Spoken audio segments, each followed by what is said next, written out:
time. Wake and stretch, rise and shine. Worship, chat and singing songs.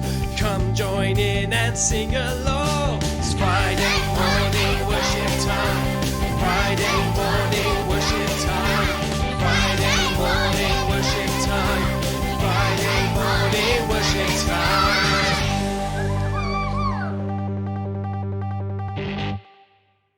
Good morning, everybody. It's Friday morning worship time again. You've been welcomed by the dulcet tones of Lexi doing her woohoo! Woohoo! She loves it. She loves getting involved with that kind of thing. So this morning, just to let you know, this is pre-recorded. So you can still chat on the YouTube, but we probably won't see it unless we happen to be watching ourselves. So, which doesn't always happen.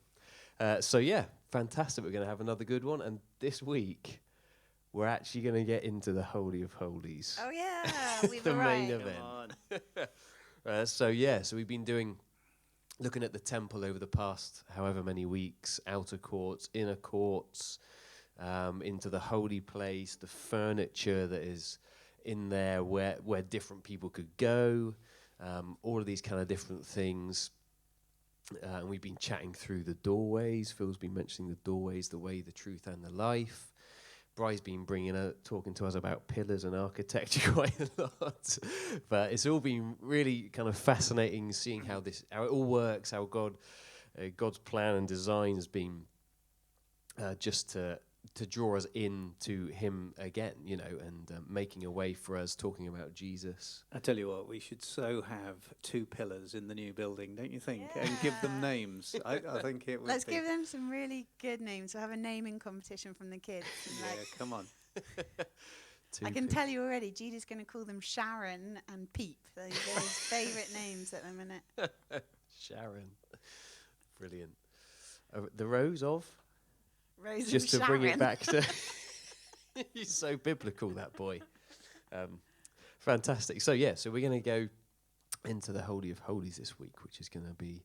It's the kind of the main event. It's where, everybody wants to get to, and the way Jesus has made for us to go straight back there. So I'm going to hand off to Bri first, because you didn't speak that much last week.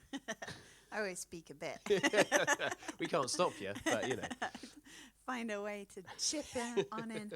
Yeah, I'm so excited to talk about the Holy of Holies. It's got several different names, hasn't it? The sanctuary, the most holy place, the Holy of Holies, gets translated different places. But basically, we've made it. We've made it to the destination. The whole temple experience is supposed to be a kind of journey to somewhere, someone, something.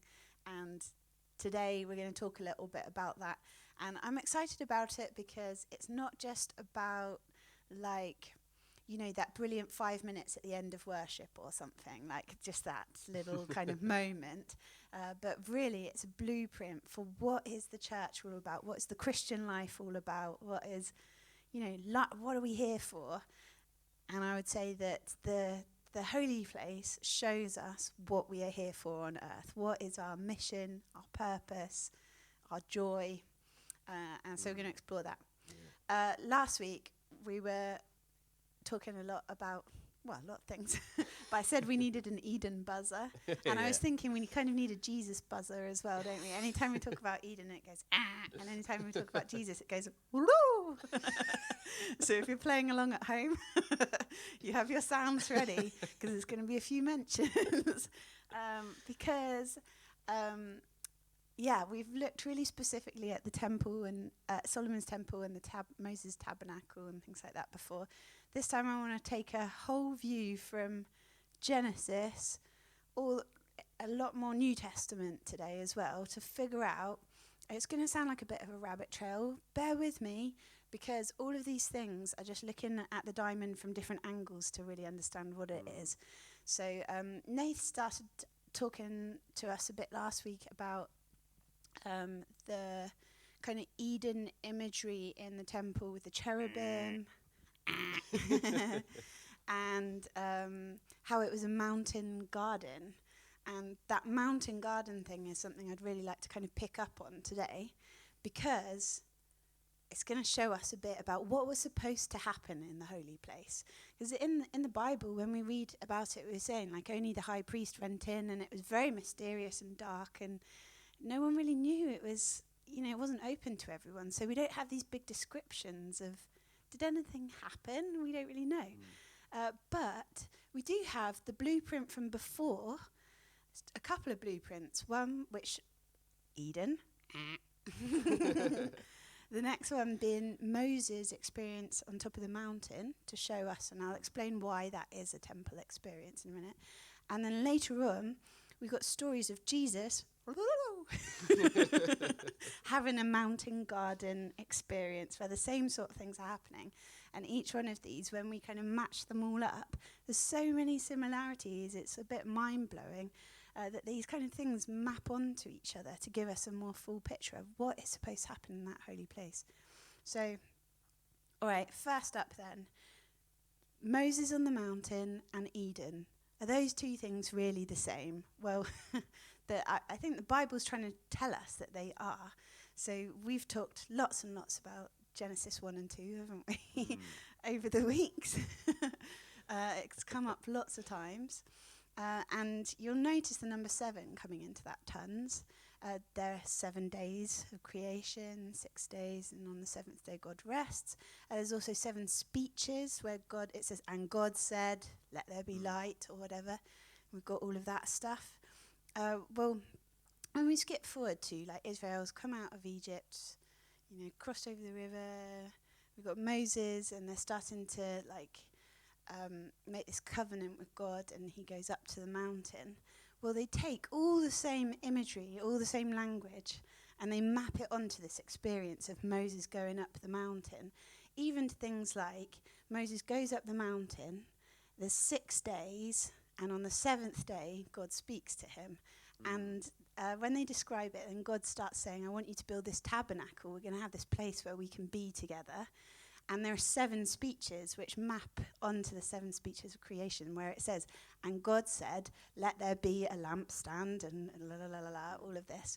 So they're recreating all of those things. And even when you think about the kind of like the journey, that there's this whole bunch of people at the bottom of the mountain, they're all invited. Then some people are coming up a little bit to come and make some sacrifices, and the blood sacrifice and all that stuff.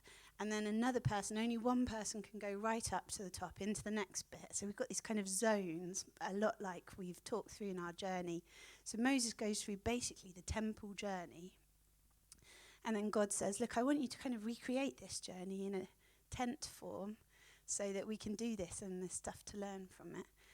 So the temple... The temple and creation, it's supposed to be a recreation story. Like, let's go back, let's restart it. And we could be like, well, that's clever, but who cares? Like, why does that matter? And I would say that it's the destination. Where they end up is what God was wanting to restore. It's that mountaintop experience was what he was trying to create in Eden to start with. And that he wants the temple to speak about because he wants it still to happen. And remember that when God was inviting them all up the mountain to start with, he wanted them all to be a kingdom of priests. He wanted like a whole nation to be invited into it.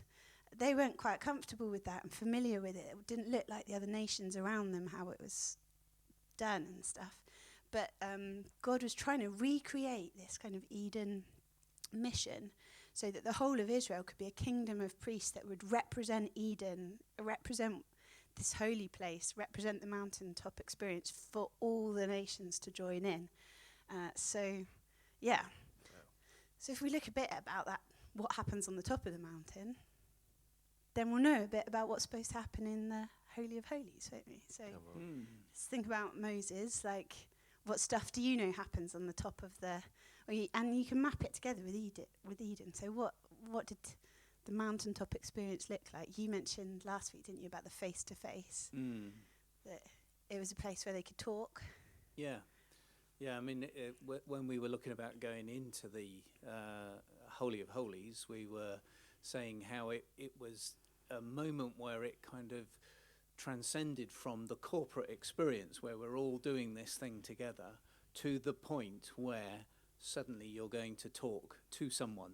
And it was a one-to-one thing. It was no longer, oh, I'm part of this thing and kind of getting hurried along by the crowd and taken along with it. It was actually you. It was your kind of one-to-one intimate conversation. And I was referring back to Exodus 33, where it says how Moses used to meet with God in the tent of meeting, and he would talk to him face to face as a man talks to his friend, which has always been a really significant verse for me, because it's something that is thrown out there and you think, wow, that's legal. That's kind of, I can have that because it's in the book, you know, and it's something I've always aspired to in terms of that real detailed intimacy, not just not kind hidden, not vague, not a remote thing, not veiled, not kind of part of a big corporate anonymous thing, but a one-to-one. If you think about, a man talking to his friend, I mean,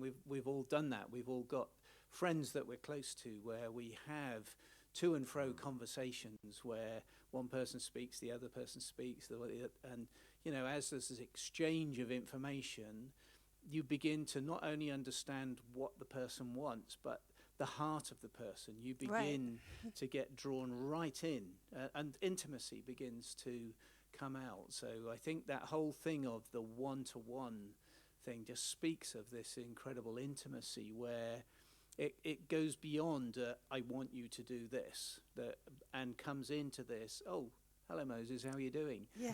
The friendship type thing where you might be sitting down having a meal with someone or something, and of course on the mountain they did have a meal with them in the presence of the Lord. It was kind of one of the things that went on. So I love that you said veiled in there as well, that it's not like hidden or veiled, because how many times have we been talking about the veil in between? And it makes me think of that verse in the New Testament. I think it's Paul writing where he says, and now we all with unveiled face approach. And he's referring back to Moses, isn't he? And like how they had to put that veil on Moses because his face was so shiny after this experience and everything. But I was thinking a bit about how the temple veil, how interesting that we don't call it a curtain. Like normally we would just call it a curtain, right? In a building. But it's deliberately, like, just what a weird word to choose, that there's a veil.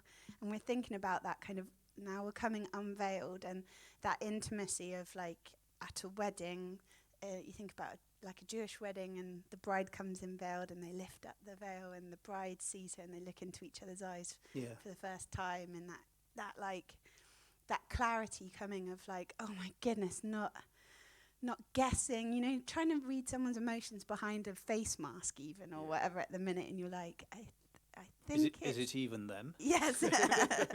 Right. And the Bible's actually got some really funny stories, or funny, dark, whatever, stories about people with veils on mistaken identity and all that kind of stuff. But part of what the holy place is about is like no more guessing, no more misunderstanding, no more not quite reading it right. It's just unveiled and we can see into each other's eyes and we're seen and understood and heard, and I can hear him and understand him. And you think about how many times we're kind of, I've seen this prophecy that someone else has put out and there's something in there that's kind of ringing true, and that's all good stuff, but how different to just like sit down and chat about it and like really. So that's one of the things, the holy place. I do wonder on that. We've talked about this journey in through the whole tabernacle or the temple or whatever, and how often do we stop before we actually get into like calling through the curtain, the Holy of Holies? Yeah, it's sort of we can almost be satiated with all the activity of the inner and outer courts of things that are going on. Because we're very practical people, aren't we? We kind of do things and all of that. But actually, there is this extra step, and this is me saying, I know what God's like. I've heard His voice. He's spoken to me, but there is still this kind of slight remoteness that goes on that my heart yearns for, is to get deeper in and really enter into this face to face. But I think sometimes with all the mechanism of stuff that goes on, we can literally be satisfied with the activity of the inner and outer courts. And really it takes another step. It takes this place of sacrifice to be able to risk it and go in, because even Moses, as he went up, he risked it, but he only risked it because he kind of knew what God was like, and he knew that it was a fairly safe risk to take, because God had invited him up and told him, what he had to do. Yeah. So, come on, this is where we're going. This is what we're made for. Yeah. That's what I say. Like, this was the purpose at the beginning. It's been modelled through the temple, and it's where we're heading. And there's another kind of aspect to that holy place too, which I find really, really intriguing when I was looking into it a little bit. And if you want to dig into it at a later time, then there's a guy called Mike Heiser who's got a podcast called the Naked Bible podcast. And he's written a book called Unseen Realms, and talks about this a lot. Really interesting.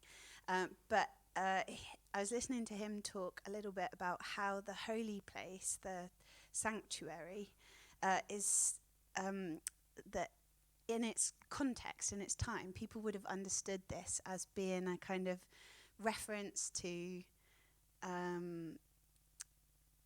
a gateway to the spiritual world. That, like, Eden was supposed to be the gateway, and we've talked about this a little bit before. Eden was supposed to be the gateway between heaven and earth, the place where the spiritual realms meet the earthly realms and they overlap and touch. And that would flow through into when Moses is on top of the mountain, that he's kind of stepping into God's space in a way, that it's like this kind of holy, sacred space. It's a bit like, when they go through the door into Narnia, and time works kind of differently, and the rules are different. It's winter there, and it's just different. You've stepped into something where the rules of physics no longer apply in the same way. And it's the same when we enter into the holy place. Psalm 68, a little weird one, says, all of Mount Sinai is in the sanctuary. So it's like a TARDIS moment that you step through. So you've got from this big outer courts, the inner courts, you come through the door, or the tent door, or whatever it is, into this tiny little tent pit in the middle, but it's like the TARDIS, and it's bigger on the inside, and it contains the whole garden mountain. Is inside this little tent. The heavenly realm. The heavenly realms. And the whole council of heaven, all the cherubim, the seraphim, the creatures, the spinning wheels, all the stuff we read about in Revelation and Ezekiel and Daniel, is like all contained in this tiny little space in the middle, that the moment we step through the door, we have total access to the entire realms of heaven. And everything that's the activity of heaven is right there on the threshold, and we step into it, and our rules, earthly rules, no longer apply, which is just, it's cool, isn't it? But kind of hard to get your head round. And again, it's like, what does that look like? If I'm coming to church, or I'm worshipping, or what does that mean? Yeah. So a good one I was thinking about is if we fast forward a whole lot to Jesus, and there's a fun game, play along if you like, try and find all the stories in the New Testament that think about all the things that happen in a mountain or a garden, and they'll be mapping on to this whole journey we're talking about. So much stuff in mountains and gardens, and you start thinking like, oh yeah, feeding the 5,000 and praying in the Garden of Gethsemane, and there's loads and loads. But the one I wanted to think about was, this is from Matthew 17, and Jesus takes Peter, James, and his brother John, and takes them up a high mountain by themselves, and he's transfigured before them, and his face starts to shine like the sun. So we're supposed to map this onto the Moses story. It's the same, like, a select group going up to this mountain garden, having this encounter moment, face shining like the sun, just like Moses did. And it's like they've accessed this heavenly realm, because like Elijah's knocking around up there, and like weird. All sorts of stuff that's just like they've kind of accessed that space. And it's showing us a bit what that's like, and they want to kind of settle in and like, let's make a meal and we'll pitch some tents, and they're not quite sure what to do with it because this is really alien. The first thing to notice, I think, that's really cool is that it should only be Jesus that's allowed to access that, right? One person should be going up by themselves, but the first thing Jesus does to kind of inaugurate his, I'm going to do this journey publicly for the first time, but I'm bringing some people with me. That's just what Jesus does.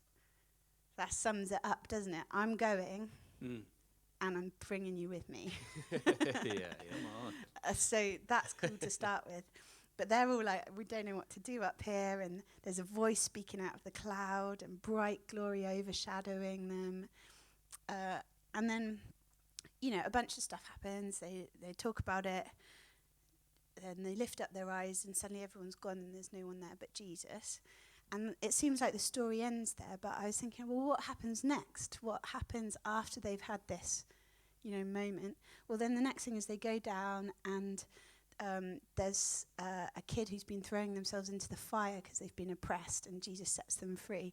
And then they've got to pay some taxes, and he pulls a fish out of the sea, and he pulls the coin out of the fish's mouth. And there's healing stories, there's deliverance, there's provision. It's like, go to that holy place, into that heaven and earth meeting realm, so that we can then carry it out. And all these things, all that, we've got total access to the realms of heaven. We become the gateway, a walking gateway. And if you think about it, God never asked for the temple to start with, he asked for a tabernacle, so it was always supposed to be portable. That Ark of the Covenant was always supposed to be on poles so that you could carry it wherever you were going. On the shoulders of men. On the shoulders of men. It shouldn't be a mechanical thing. It has to be through, it was always supposed to be with people, and it was always supposed to be on the move. Just like that kingdom of priests, it was meant to be for others. So we go to the holy place, we see face to face. There's no more clouding, there's no more guessing, there's no more veils. It's total access. He has total access into my heart. I have total access into his heart, but I also have total access to the realms of heaven.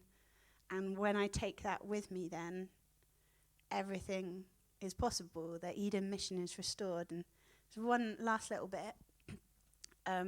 Mike Heiser talking in his podcast, and he says he's talking about this kind of Eden temple mission.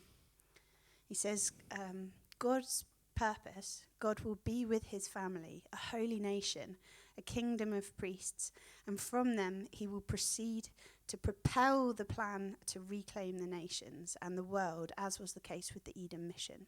This was the whole point. As with Eden, God will occupy sacred space. That's the purpose of the tabernacle, to mark off his space as being distinct from every other space, normal, mundane. That's actually what the word profane means, ordinary space. So he's going to share that space with the priesthood. When we get into the tabernacle chapters, he'll mark off turf, and there'll be gradations of holiness. So what's that on about? But he's basically saying, we were talking about, the 3 levels of the doors being engraved, and why was that? They wanted to show that it was more holy than any space you've ever been in before.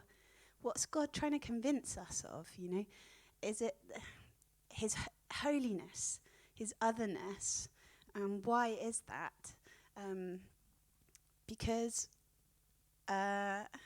profane, that word refers to like everything that's outside, all the earthly stuff that shouldn't come into that holy place.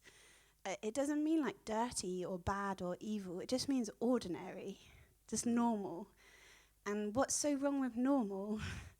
Well, you only have to ask someone who's like, when we're face to face with a kid who's been fitting, or someone who's tackling cancer, or someone who can't make ends meet, or like normal's not cutting it, but the otherness of God is the only solution. And he's trying to convince us that the normal that we have out here is not where we're supposed to stay limited and contained, but there's something in this holy place that we can take hold of, that we're made for something bigger. I was thinking, like, Jesus didn't come just as God to show us what God could do. The Old Testament is full of examples of what God could do. We know he can heal the sick. We know he can create things. He can overthrow rulers. Jesus came as man to show us what man can do with God. That we can heal the sick. We can cast out demons. We can deliver the oppressed. That there's this otherness, this holiness, this different and non-profaneness, non-ordinariness, extraordinariness that we are destined for, that was our Eden purpose, that was trying to be restored through the temple, and that we have total access to because of Jesus, not to make us stop just being bad, but to stop us being ordinary, to make us extraordinary and give us access to that, because there's so many people that need a touch of extraordinariness in their life. And that's our mission. There we go.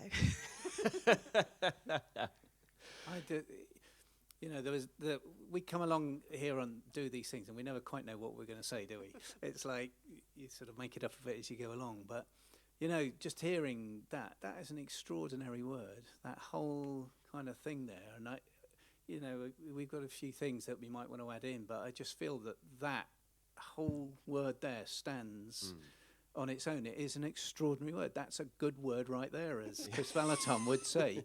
It almost doesn't want anything adding to it. This whole thing of going into the place and accessing the heavenly realm. I am satiated. I have nothing else. I feel like mic drop moment. Yeah, this is the place that God is leading us on to, and this is the point where I'm kind of putting my hand up and saying, I'm not sure I've really gone into that place in my life. I've been a Christian quite a long time. It's resonating inside me, just like there's no tomorrow, saying this is where we're going. And of course, I've had these dreams and encounters recently where God's indicated that something is going to happen in this time. There's this precise time that we are in right now, where he is going to reveal something of his character, the holiness, the otherness of God. I love that. That is just such a term that we're going to adopt and use, the otherness of God, because I feel like the church has come to a point where it has done as much as it possibly can with its own abilities, its own giftings, its own talents, its, all of these things. And, it's not that it's wrong. It's not, because God's given us all of those talents. But I feel what he wants to do is to reveal to us the otherness of God now. Totally. And I think this is what the fear of God is. It's not fearing that I'm so bad, I've done so many bad things. It's like, that would be like comparing one person to being more ordinary than the other ordinary person. Who's the blandest person here? But none of that matters. It's so bland, it's so ordinary, it's so normal compared to the otherness, the extraordinariness of who God is. And that's awe, isn't it? That's awe and wonder and trembling when we realise, man, we've been competing to see who could be the most ordinary person. And, asking for the blandest thing on the menu.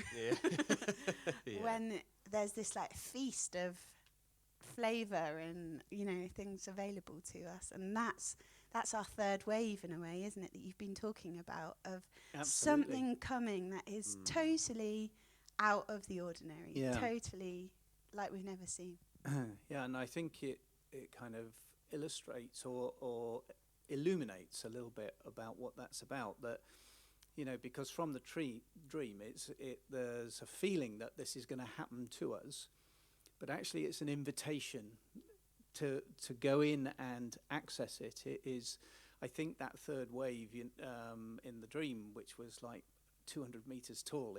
It was huge, and it dwarfed everything else around it. It is showing, it's demonstrating actually what is there and what is available. And I love that thing, where Jesus went in on that mountaintop experience and, entered that realm of glory, interfaced with Moses and Elijah and all of this stuff going on. The glory shone on him, and he came down and then stepped into this kind of realm of miracles that the disciples had not been able to access. They tried with what they had, but there was kind of another level which he was demonstrating to them. And he took along his two top generals or three, was it? Yeah, Peter, James and John. The BFFs. He took them up there to demonstrate there is this place that you can go to, and I'm excited. Let's just go there.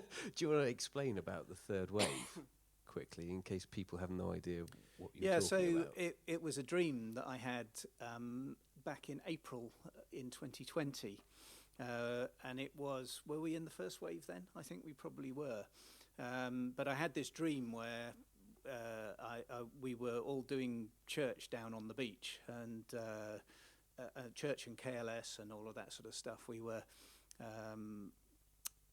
kind of doing testimonies, praying for one another and all of that in public, in front of everyone. And after that finished, we went off in pairs across the town, and I went off with this guy called Steve, who I didn't know and hadn't met, and I didn't recognise even. He was not someone from our church or from KLS. And we went off, and we ended up on this harbour wall, which in my mind was Poole Harbour, but it looked more like a Cornish fishing village with a steep wall down to the water. And for some reason, this Steve was standing halfway down the wall on a ledge, and I was standing on top. And I'm looking out across the harbour, and suddenly I see this glassy wave that's sliding across the harbour. And I'm kind of looking down at Steve and looking at the wave and thinking, Steve, you better move, because this is going to come and wash against this wall. And he wasn't paying attention. He was just like talking. And sure enough, this wave came and washed this Steve into the water. And I looked down, and he'd gone, completely gone. And I thought, oh my goodness, he's drowning. I need to get down there. And I couldn't get down. It was a very frustrating sort of thing. And I'm walking around, trying to get around the edges, and then I come back to where I was standing on the wall, and I see this Steve climbing out, and I think, oh, thank goodness you're okay. And I said, quickly, come on, let's get in the car. We get in the car and shut the doors and do up the windows, and the minute we do up those windows, another wave comes and doesn't just hit the wall, but sweeps over the top of the car, washes kind of all over the road going alongside the harbour. And I say, phew, that was close. That was really close. Let's get out of here. And I start the engine, and we drive off, and we drive kind of a mile or so away into this big empty car park. And back up, there's nothing in the car park. It's empty, but which in my mind is to do with lockdown. So we must have been in lockdown, I think. But I go up to the back of this car park and park the car, and we're looking out to the horizon. And as we're chatting and doing stuff, I look out and I see this third wave, and it's a big one. It's nothing like the first two. Okay, it is literally 200 meters tall, and I think, okay, there's no running from this. There's nowhere to go. There's no point driving anywhere, because this is literally going to swamp the whole country. And I wake up like with my heart going 180 beats a minute, and just shaking because of this. It was a scary moment. It was a scary moment. But afterwards, in processing the dream and praying about it and asking one or two other people, that one of the things we discovered was that the name Stephen means crown, and so does Corona. Corona means crown, and so I made the connection that those first two waves that Steve was involved with were about coronavirus. And of course, now we're in the second wave, and thankfully it's kind of coming down. Now we're on the reverse side of that stuff. But what I felt was that the Lord was telling me, giving me some idea of the chronology of what was going to happen, that actually there was going to be a first wave. There was going to be a second wave, which was slightly bigger than the first wave, which in around about August, I thought, this is not going to happen, because actually it's all kind of going away. We've got it under control. We've got this beaten, you know. But then, of course, it's kind of ramped up, and new variants and all of that stuff, and it has been bigger. But then that kind of poised the scene. I feel like the Lord said, first wave, second wave, and then get ready, because something is going to sweep across the nation. And I knew in the dream that there was something about that third wave, because along with the wave, the skies darkened, there was thunder, there was lightning. I could hear electricity in the air. It was an unusual cracking sound. And not Wallace and Gromit, cracking cheese, but I knew it was something to do with the fear of God, because I woke up the next day and my daily reading on that day just coincidentally was from Exodus, where Moses is going up the mountain and the people are all down there and they see the thunder and they see the lightning and they see all these things and say, oh, don't take us up the mountain. We don't want to hear God. You go and hear God for us and we'll do whatever you say. And Moses is saying, look, don't worry. God has come in this way so that the fear of God will stop you from sinning. And, so that was my daily reading for that day. And so you think, oh my goodness, this is like, God is clearly speaking on this thing, that there is a wave of the awareness of his presence that is going to come across this nation. But I think listening to Bryony's word there and, what God has revealed, it puts it in a different light. Because for those who have entered into that place of understanding what the blood of Jesus does, that it has made us completely justified, there is nothing to fear from a holy God. Yes, we will have a sharp intake of breath because it'll be a side that we've perhaps not seen before and we've not experienced to this level.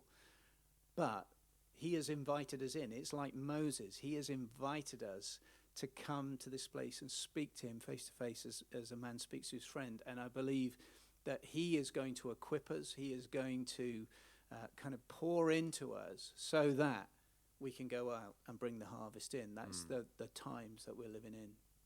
Preach it. Come on. That's good. I mean, we could have another whole session on that, couldn't we? I mean, I think, where are we? We're kind of getting into It's about long, 35 sorry, everyone. minutes. Yeah, we ought So- to start doing some worship, really. Yeah, I mean, there's more. There is more. We could do more on this There's sort of always stuff. more, isn't there? We haven't even got onto the ark yet. I mean, come on. Perhaps we'll do that. It feels a little bit like we're standing on the shoreline, looking out, seeing, could that be a wave on the horizon? Like, sound the tsunami alarm. Yeah.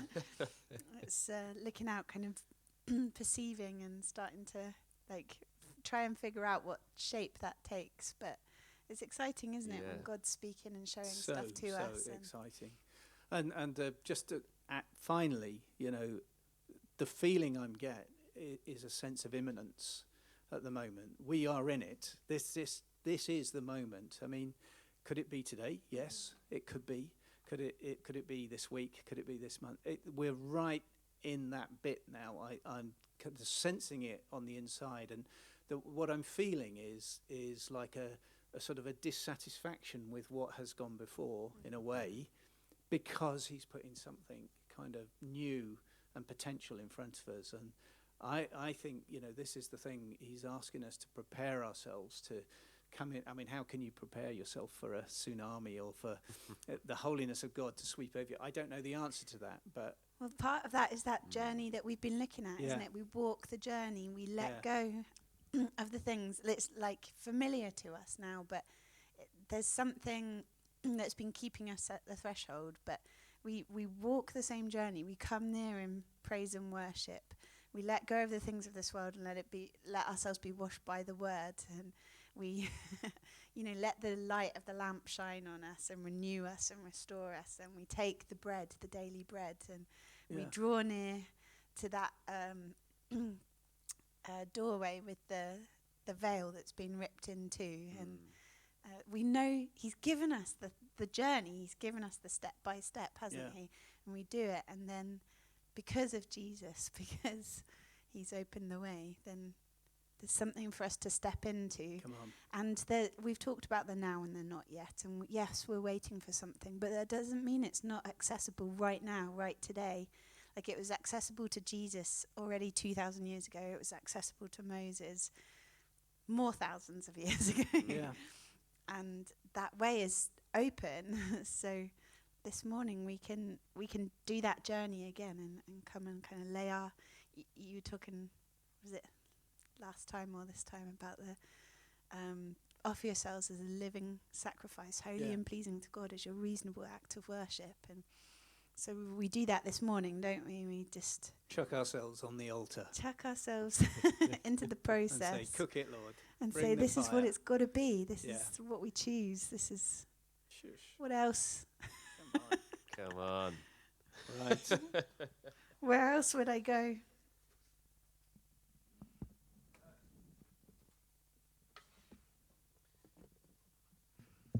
Hey. Hey, hey. Mm.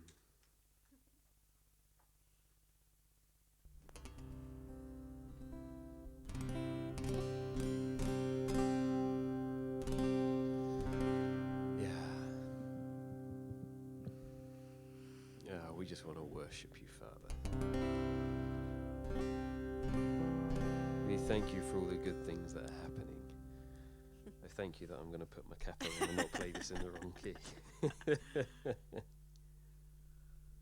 Thank you, Lord. We love you. Harmony. I love you, Lord. Oh, your mercy never fails me. All my days I've been held in your hands. From the moment that I wake up until I lay my head, I will sing of the goodness of God. I love you, Lord. Oh, your mercy never fails me. All my days I've been held in your hands. From the moment that I wake up until I lay my head, I will sing of the goodness of God. And all my life you have been faithful. And all my life you have been so, so good. With every breath that I am able, I will sing of the goodness of God.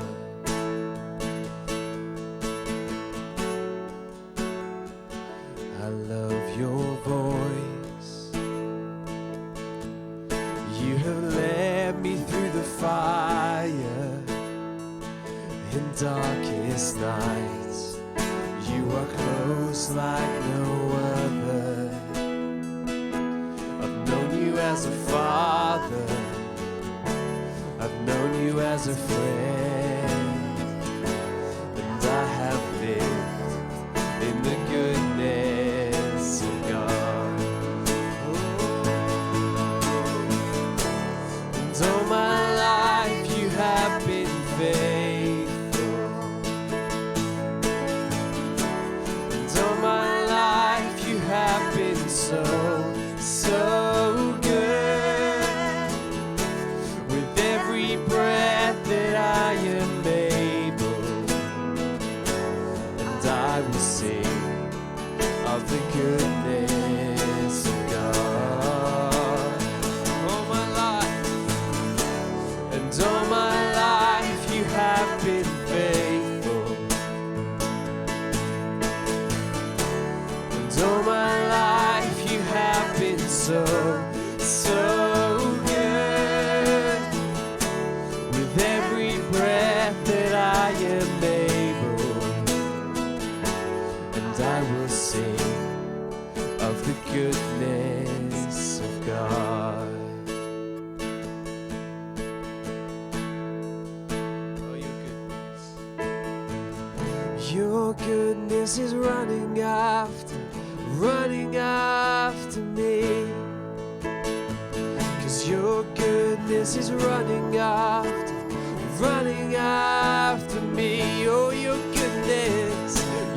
goodness is running after me.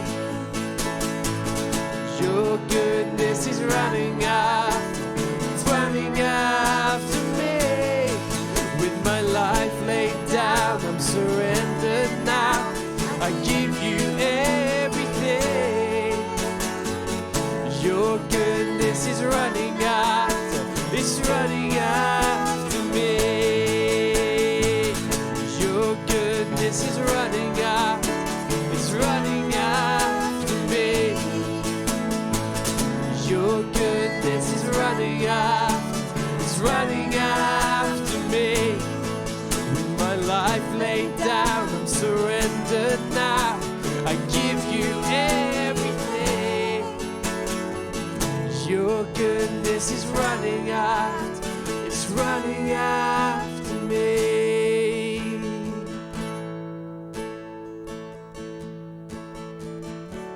And all my life you have been faithful.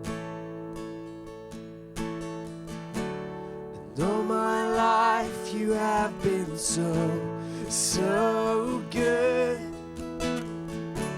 With every breath that I am able, and I will sing of the goodness of God.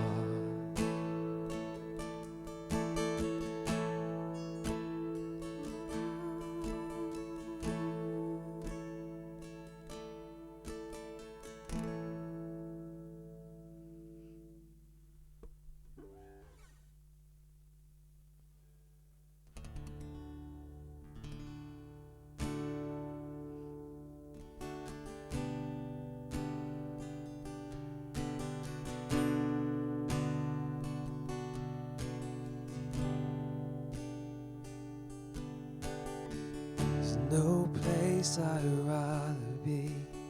There's no place I'd rather be. There's no place I'd rather be than here in your love, here in your love. No place I'd rather be. There's no place I'd rather be. There's no place I'd rather be than here in your love, here in your love.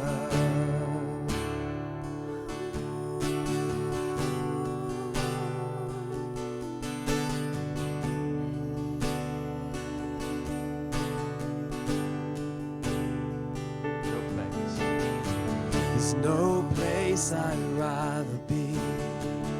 No place I'd rather be.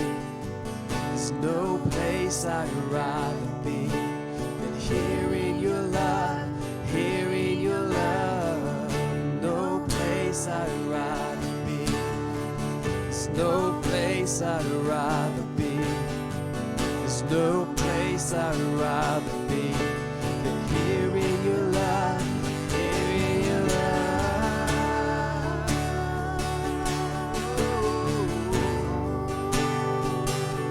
Where else would I go?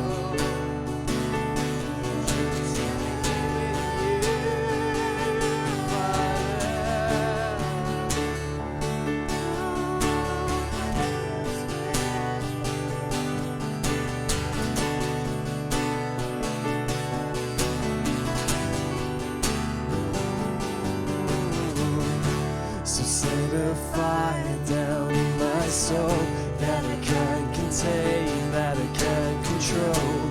I want more of you, God.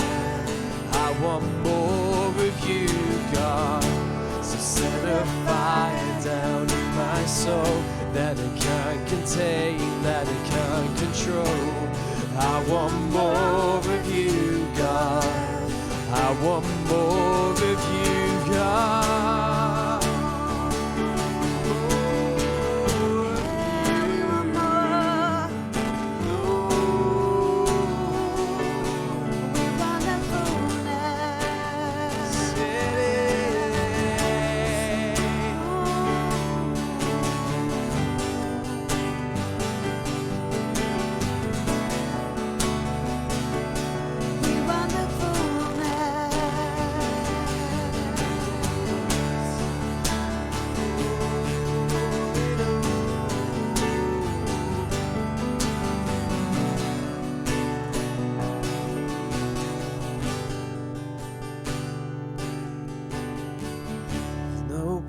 I'd rather be. There's no place I'd rather be. There's no place I'd rather be than here in your love, here in your love. No place I'd rather be. There's no place I'd rather be. There's no place I'd rather be than here in your love, here in your love. Oh,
So set a fire down in my soul that I can't contain and I can't control.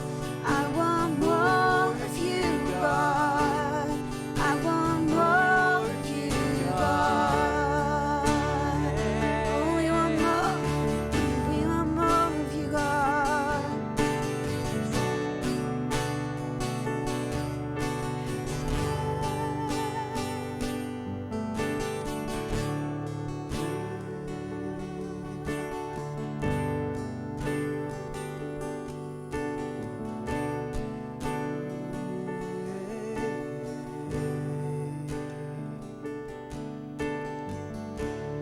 Fire, fall down, fire, fall down on us, we pray.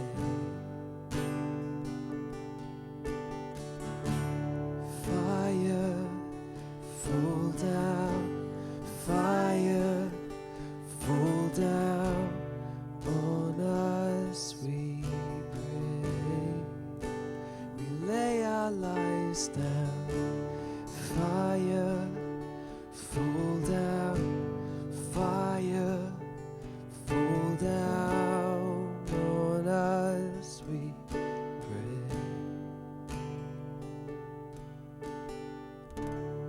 Fire, fall down. Fire, fall down on us, we pray.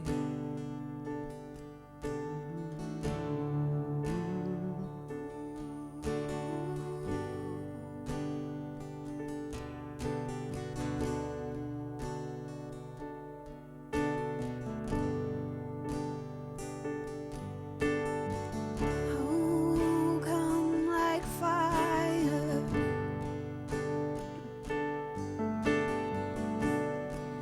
Come in thunder and lightning.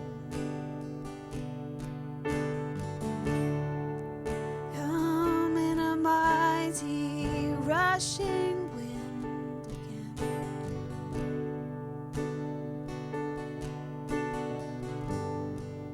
We pray. We want the fullness.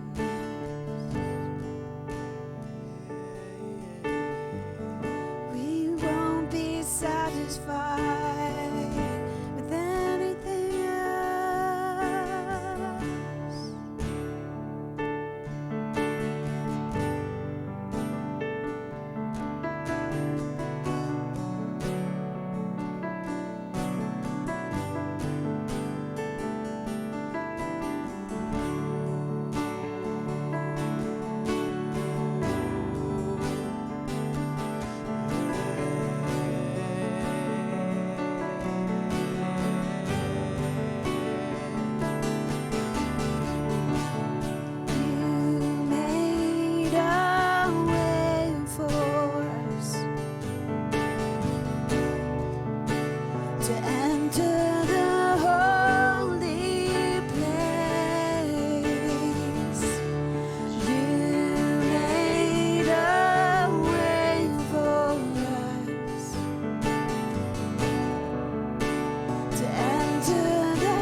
You are mine,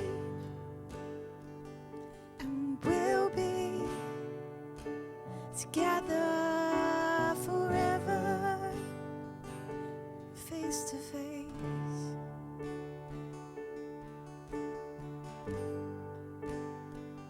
Unveiled the lost will come.